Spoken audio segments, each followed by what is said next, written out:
Super excited. Just arrived on Olly's farm and he's going to show me around.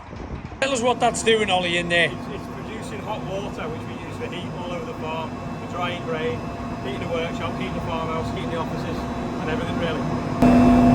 So it's running at 86 now. See the temperature's dropping, there's heat getting pulled off it. So in a while, when that drops to 83, it'll inject fuel into it and hot air, and then it'll start to burn. Take the temperature back up to 89, then it'll cut off again. It's like a combi boiler one with gas. Home, yeah. Wow. And then it automatically cleans itself. Like that. Woo. Fires shots of air through the changes inside. Is that what that noise is, the air? To clean the soot out of it. Clever stuff. The side panel's been lost off it, so I need to put a new side panel on it. And then you can still buy all the parts for them, even down to the tow truck and the cab. So that's probably the next one we'll do. We've got one in the workshop now, we're sorting the engine out. And how old's that one, Ol? Why? What's that? It's 1980s, is it? Yeah, early 80s. Yeah. Early 80s, why, Reg? You'll know, you're older than me. Yeah. This is 21 years old, but it's like... Tyres are taller than me. Yeah, it isn't odd. So it's, there's a lot of John Deere fans, that's Yeah. classic, mate. Yeah, it's quite a common mate, that, isn't it? You see them everywhere. Yeah. Good old John Deere. This one's not actually that old, but this is like going to be the next classic tractor because it's fully depreciated. It's one of the best cabs they ever made, and it's before they went AdBlue, EGR, all the rubbish on the engines. Yeah. So that's why I bought that, because it was right money. But that doesn't even look old, does it? No, it's they're just, going it's to about 12 discontinue years it. old. Oh, really? But because emissions keep changing, the tractors have to keep changing. Yeah. So this was one of the last of what I would call the good ones. So it come up at right money, so I bought it. Yeah, brilliant. That one, when I was a kid, was massive, 1455 case. So I've always wanted one, so I bought one of them. The tyres just. Has this always been a passion of yours as a kid? Yeah. So when I was little, they were like huge. The only thing is the tyre keeps going soft. It's got a slow punch. It's not moved from month to two. Wow. And it's Wow. dusty. And have you always been on part of farms all your life? Well, I was born here, yeah. What's the grain? It's barley. So you make whiskey and beer out of it. Ooh. Wow. The bigger tractors are around the corner. Fertilise with another, or small seeds or small pellets, or you can fill them all with the same thing and have a lot of capacity. Just have a big thing, yeah. There's the tyres.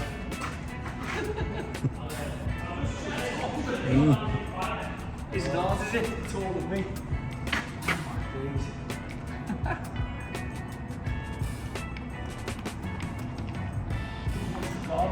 Just running on a drive on lawnmower. How cool would that be able to drive on lawnmower?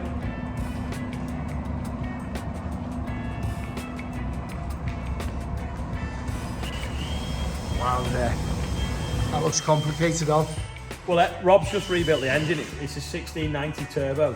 They only made 501 of them, and they made him up in Melton Mills, just inside Yorkshire. Yeah, Yorkshire way. Yeah, just inside of Samworth. And how old's this? This is A-Reg. A-Reg. So is that It's got to be 80? end of the 90s, has it, would it be? Would it be 81? Early 80s, yeah. Yeah, so we were using it this year for planting the sunflowers, but it overheated and it scored the ball, so we've had to completely rebuild the engine. Wow. Fault for the gearbox. So come on, Ollie, why aren't you filming this?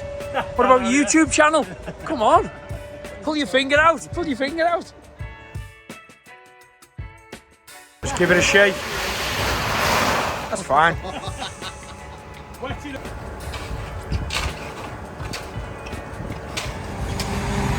Quite exciting being down at Olly's farm today, seeing what he does on a day-to-day basis.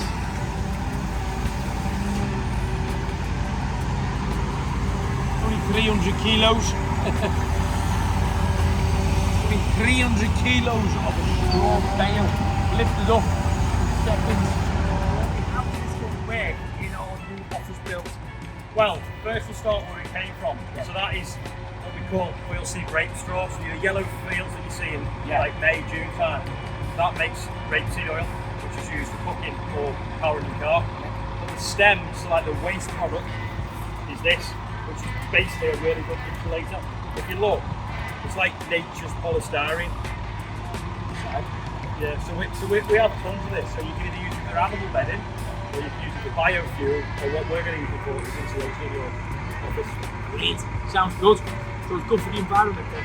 Yeah, but obviously that's 300 kilos of it, densely packed. You want to get it in that cavity.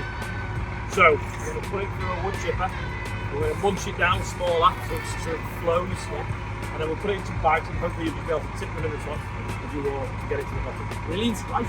Crunch it So up. we'll fire the chipper up, we'll do it.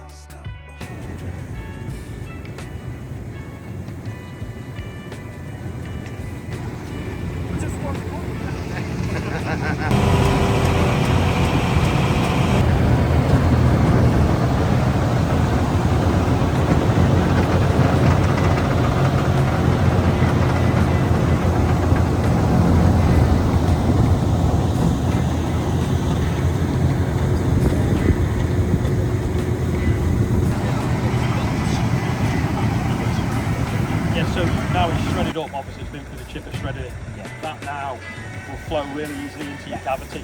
And if you want to pack it down, you can do. I actually don't know what would be better, pack down or loose. I don't know. I think probably because the height of ours is 2.4. By the time we drop it in at the top, the impact of it's going to pack it down enough. I think that would do it pretty much. Yeah. I mean, the idea is insulation is basically you just stop the air moving, don't you? Yeah. And that's what it's going to be. Brilliant.